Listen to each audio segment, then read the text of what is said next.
the CBS News special report. I'm Jesse Mitchell in New York. The U.S. government is now officially shut down, partially. Congressional leaders and President Donald Trump failed to reach a deal or pass a short-term funding bill that would have kept the government running. A shutdown could lead to the furlough and firing of a large number of federal workers. There are some deemed essential that will still work unpaid, such as active duty U.S. military service members, law enforcement agents, air traffic controllers, TSA officers, Border Patrol and immigration enforcement agents, and customs officers. Some economic analysts estimate a shutdown could cost the economy about $7 billion a week. Congressional reporter Tarian Small is on Capitol Hill. Tarian, what's the immediate impact of federal workers and service members? Jesse, quite a few of those service members and employees will see an impact when it comes to their wallets. That's because during this shutdown, they won't be able to get paid. They're foregoing that paycheck. And for many of them, they're still forced to work. Others will be furloughed, like you mentioned. This is happening concurrently with guidance from the Office of Personnel Management saying that Trump's plan, President Trump's administration's plan to undergo what they're calling a reduction in force, so mass firing to these agencies will move forward. How that works is a bit tricky during a government shutdown, but ultimately, if fired during this period, that's a 60-day clock or timer that starts before that firing goes forward and is made permanent. Those who are fired will still be paid, receive back pay. But again, it's the finality of this that could really impact quite a few employees working for the government.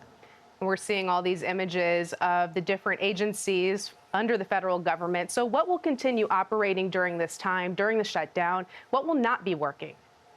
Yeah, essential services and essential workers, as deemed by the government, will continue to work during this time. That's service members, that's people who work for with airlines and travel. So TSA agents will still be required to work.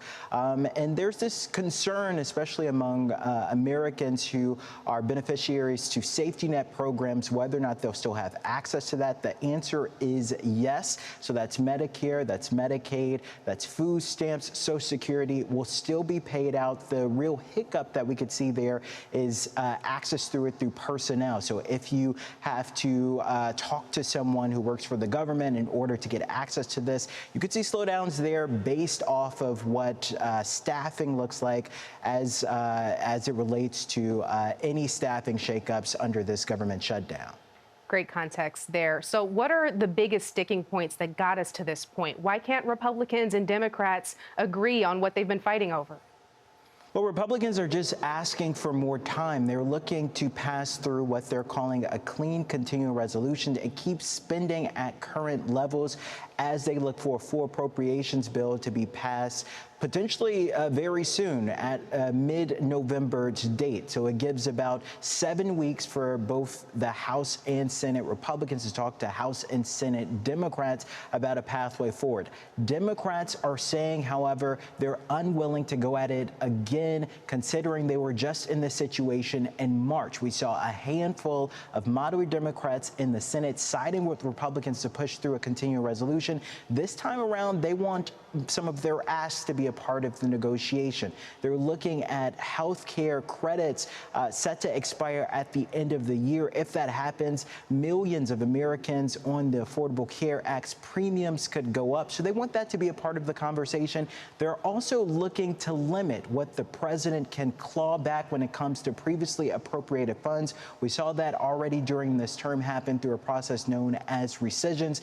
Democrats are trying to kneecap that moving forward, saying that any conversation, any contributions that their party adds to a spending bill needs to be ironclad and can't just be clawed back again at another point, Jesse. And Tarian, you know, it feels like we reach this point just about every year. How long do you foresee this stalemate lasting before the government can reopen? Well, no side at this point is willing to budge. Democrats are pretty dug in. Just about every Democrat in the House voted against this. a handful, just 2 or 3 Democrats decided to side with Republicans in the Senate on this vote, but still not enough to get it past that 60-vote threshold. The previous government shutdown happened in 2018. That also happened to be the longest government shutdown in U.S. history. That was about 35 days, and it lasted from December 2018 to January 2019. No side is looking to prolong this, according to lawmakers we talked to today. However, again, until they could find some type of consensus, some type of resolution, it's likely that we're in for a long government shutdown, at least through the rest of this week. Turian Small, live on Capitol Hill. Thanks for staying up late with us. Senators in Congress have taken an important first step in the process to end the government shutdown. A few moments ago, the Senate held a procedural vote to approve a bipartisan funding deal. 8 Democrats crossed the aisle to advance the House Republican stopgap deal. It's a small, temporary funding patch, but could become the foundation for a larger deal potentially passed in the House later this week. We're still waiting for more details about that deal, but the Senate bill would fund the government through January 2026.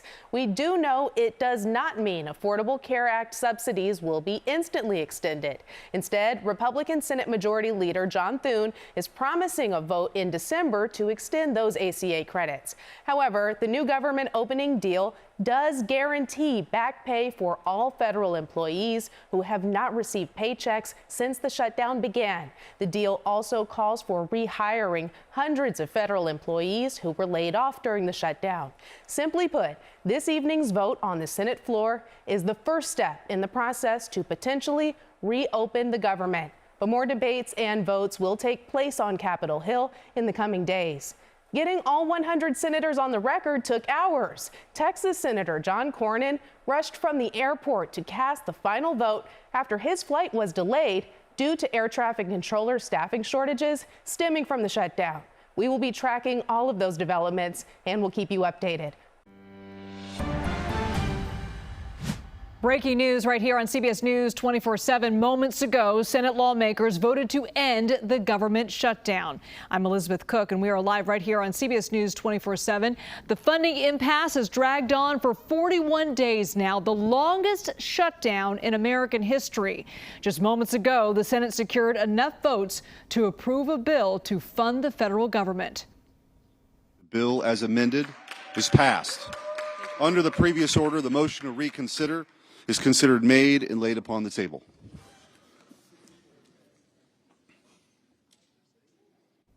Let's bring in CBS News political reporter Hunter Woodall, who joins us live over the phone.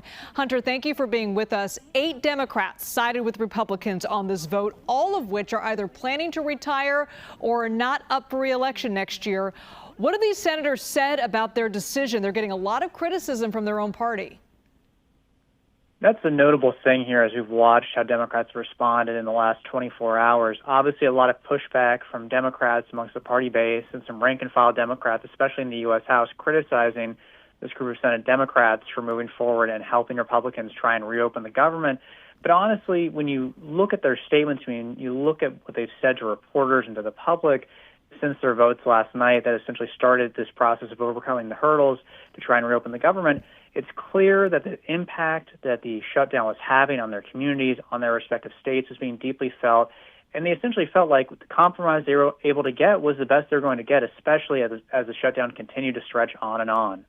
Now, part of the compromise, Hunter, Republicans agreed to hold a vote by mid-December to extend the health care tax credits. Now, these were central to the Democrats' demands. What can you tell us about that decision? That's the most contentious part here, because when you look at how the base of the Democratic Party, how House members and some senators are responding to this compromise, the idea that the most that Democrats were able to get out of any compromise was that there will be a vote next month. That's not sitting very well with a lot of Democrats, because obviously they have made affordability central to their argument for change in Washington.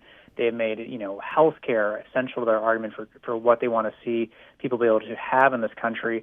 This is not going to be enough for some Democrats, and it's going to be very interesting to see how they respond to this moving forward, because there's no guarantee now that these issues and concerns about the Affordable Care Act tax credits will actually be resolved even if they get the December vote. Because let's say it even passes the Senate, you still have the GOP-held House, and you still have President Donald Trump, and it's unclear how they would act on this.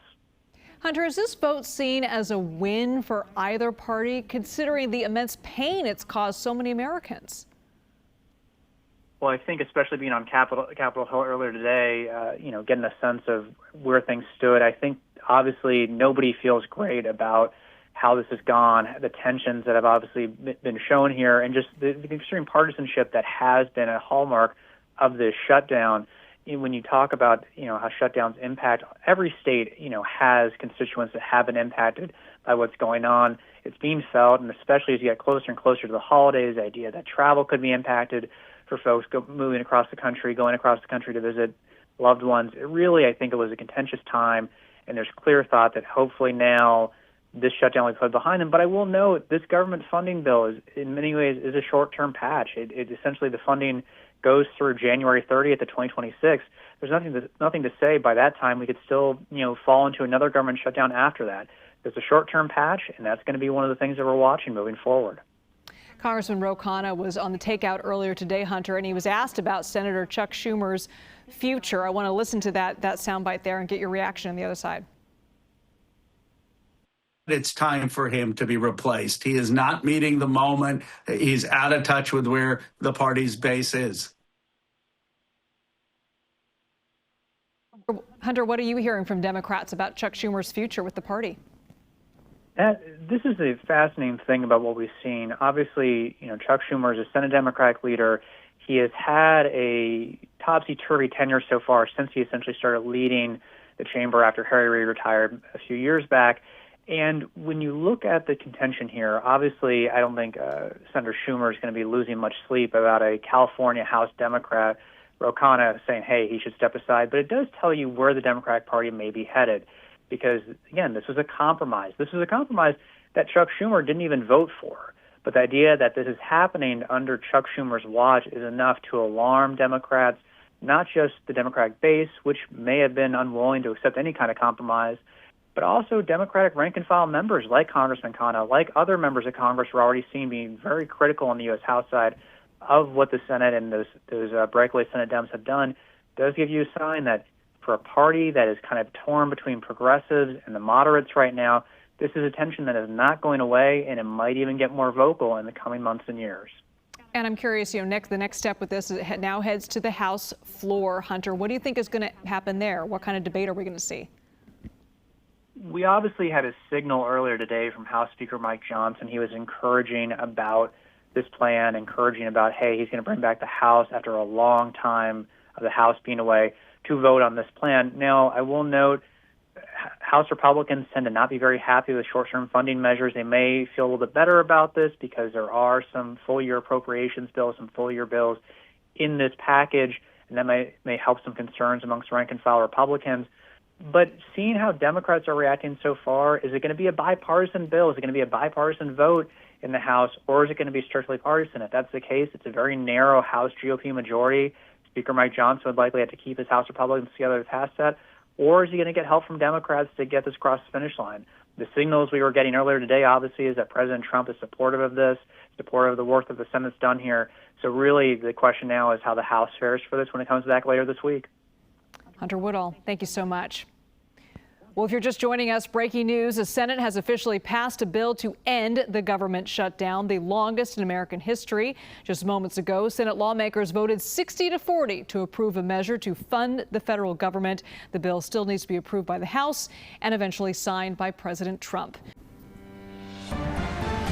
Breaking news, House lawmakers have just voted to end the government shutdown. Let's bring in CBS News congressional reporter Torian Small live for us right there on Capitol Hill. Torian, what can you tell us?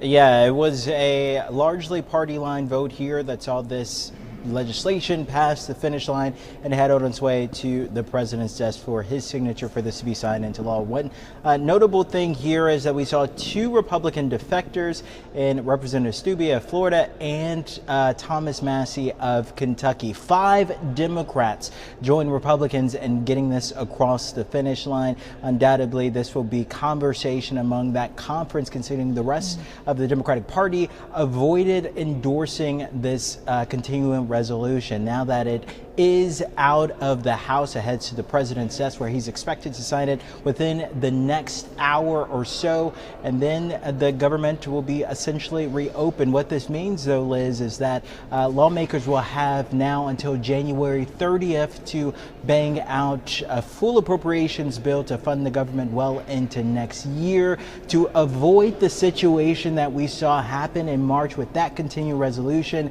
They decided to expand this one well past the November 21st deadline that was originally set. And now this gives them a little bit of wiggle room to negotiate some things, including health care subsidies that are set to expire at the end of the year before full appropriations go forward, Liz. That's right. That vote on the Obamacare subsidies, that vote is expected to happen in December. That was promised by the GOP. What goes into that? Well, this is Senate Republicans saying they're willing to make good on a deal that they brokered with rank-and-file Democrats as part of this contingency of centrist Democrats who helped get it across the finish line there. What the leader, John Thune, is promising is a vote in mid-December, but that comes with no guarantee that there will be Republican participation in passing that bill. Even if there's support in the Senate, there's no guarantee that House Speaker Mike Johnson will send it to his floor for a vote. That's where we saw Hakeem Jeffries, the minority leader, step up and say that he's looking to do his own version of a discharge petition, get 218 signatures to force a floor vote on expanding those health care subsidies for 3 years. The problem, though, is they're still in the minority, and it's unclear if he can find consensus from Republicans to help get that in his favor. House Speaker Mike Johnson is expected to speak to reporters any moment now. When that happens, we'll bring it to you live. But Torian, what's been his stance on this bill in the past couple of days since Monday when the Senate voted to pass this bill? What has been, he's taken a victory lap.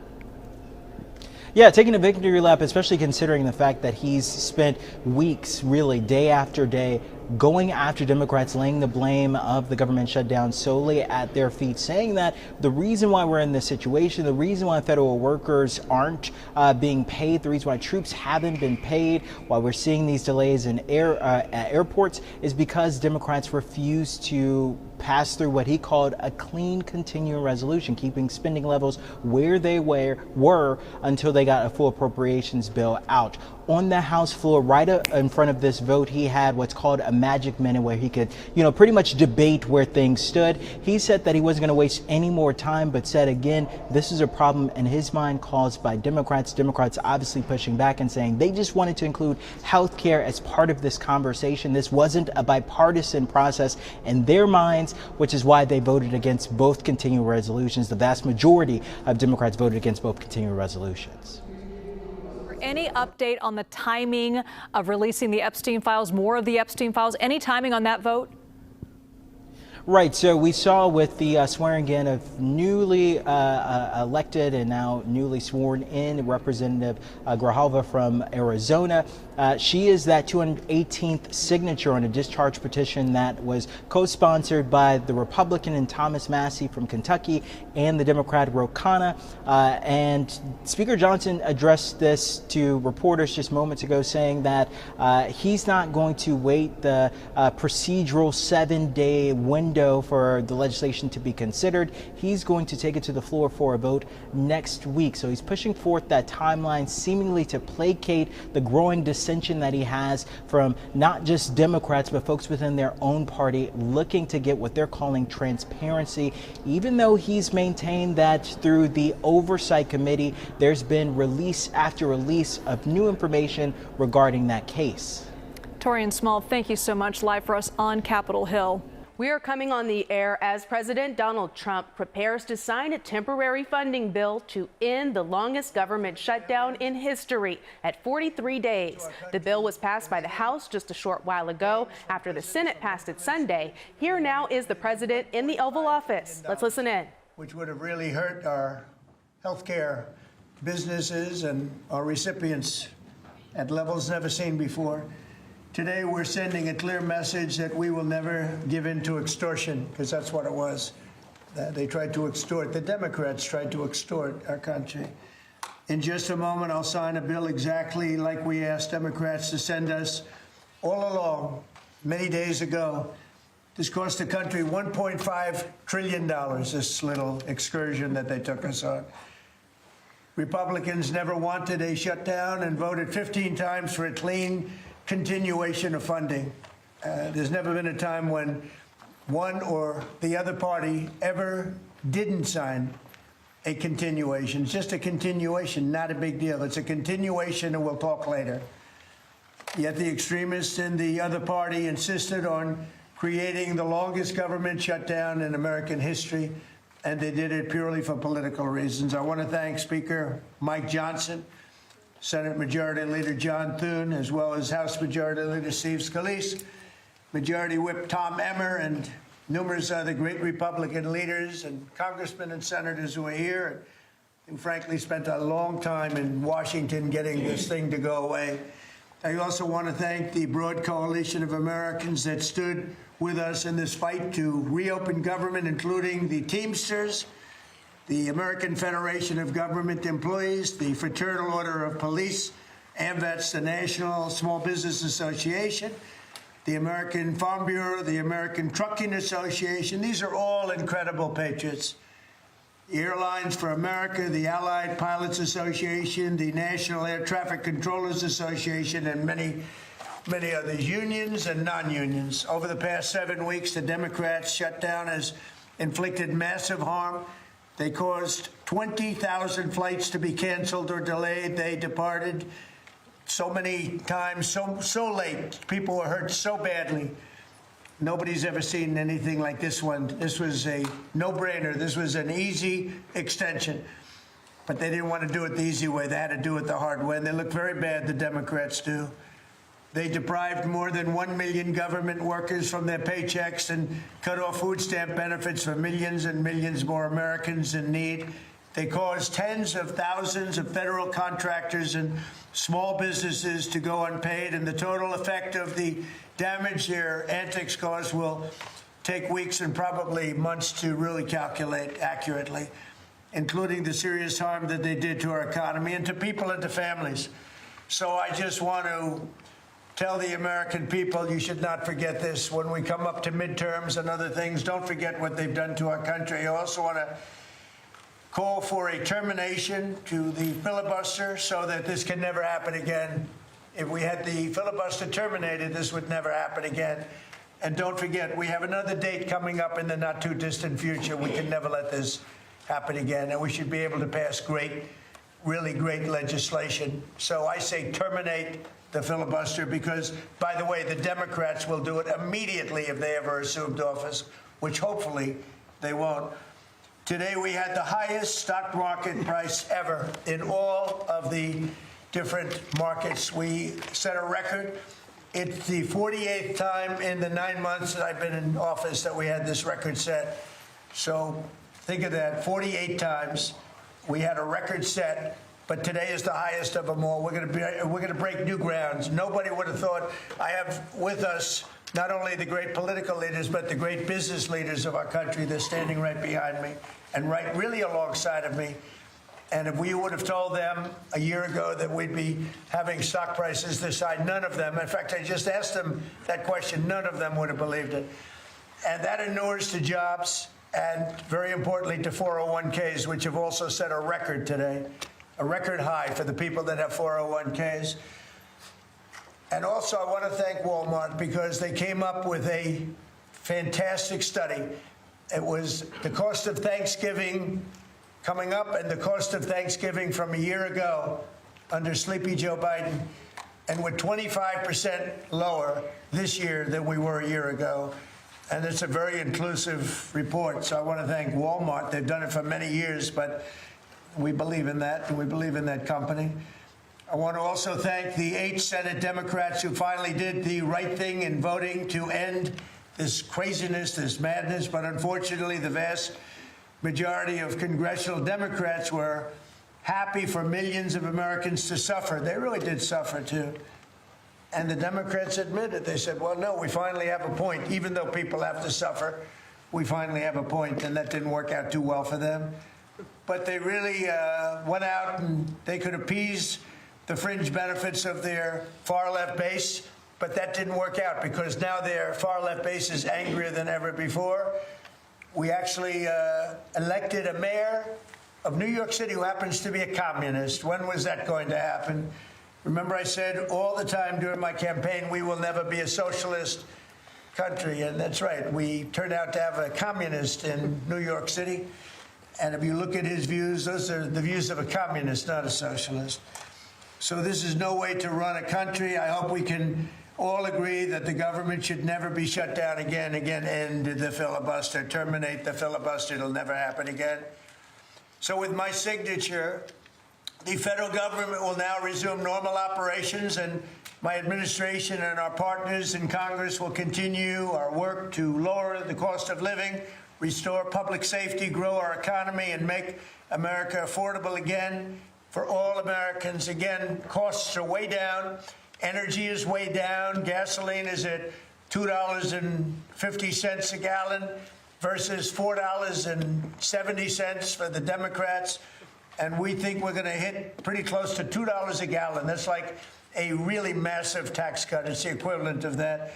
And speaking of tax cuts, our great, big, beautiful bill is giving everybody in our economy, middle income workers, low income, everybody, the biggest tax cut in the history of our country. And it's no tax on tips, no tax on Social Security, and very importantly, no tax on overtime. You work overtime, there's no tax.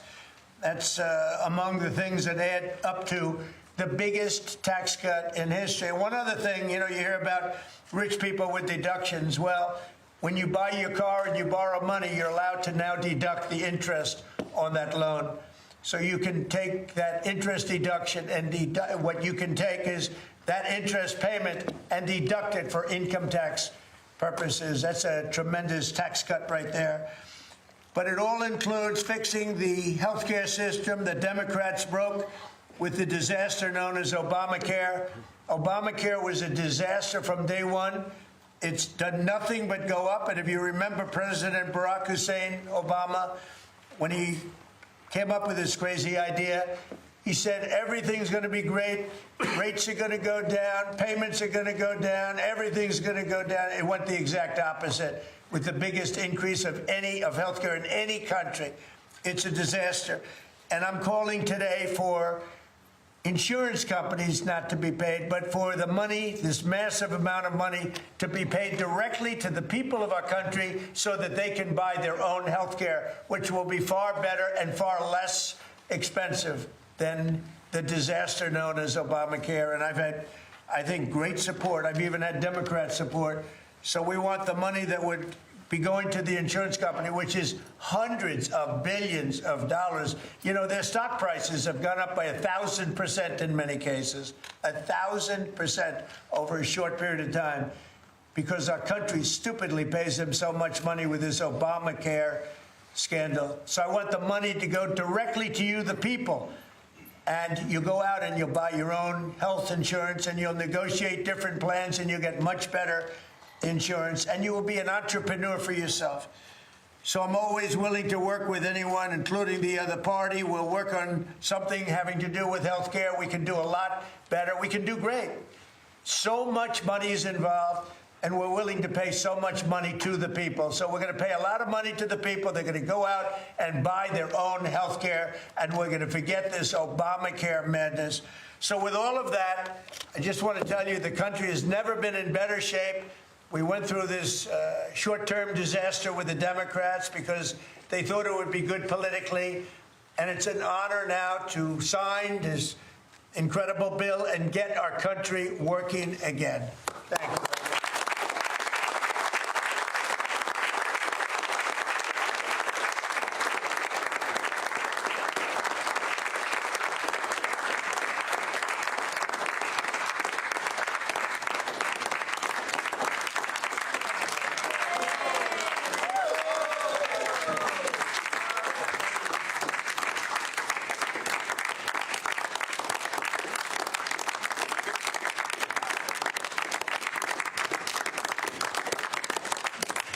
Okay, thank you very much. I don't know if you have questions. I think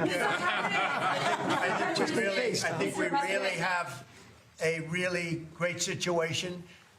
We have a country that we love, and we have a country that's in great shape. As you know, we have now it's over $18 trillion invested in our country by other people and countries. That's a record. There's never been a country that had so much, and that money's going into also building new auto plants, new AI plants, new everything. We've never had a time like this. Thank you very much, everybody. I appreciate it. Thank you very much. Thank you guys for going. Thank you. It's a great day. Well done, Mr. President. You just saw President Trump give his signature of approval to end the longest government shutdown in history. The process can now begin to restore pay for federal workers and benefits for American families. Our coverage will continue on CBS News 24/7, your local news, and tomorrow on CBS Mornings. This has been a CBS News special report. I'm Jessie Mitchell in New York.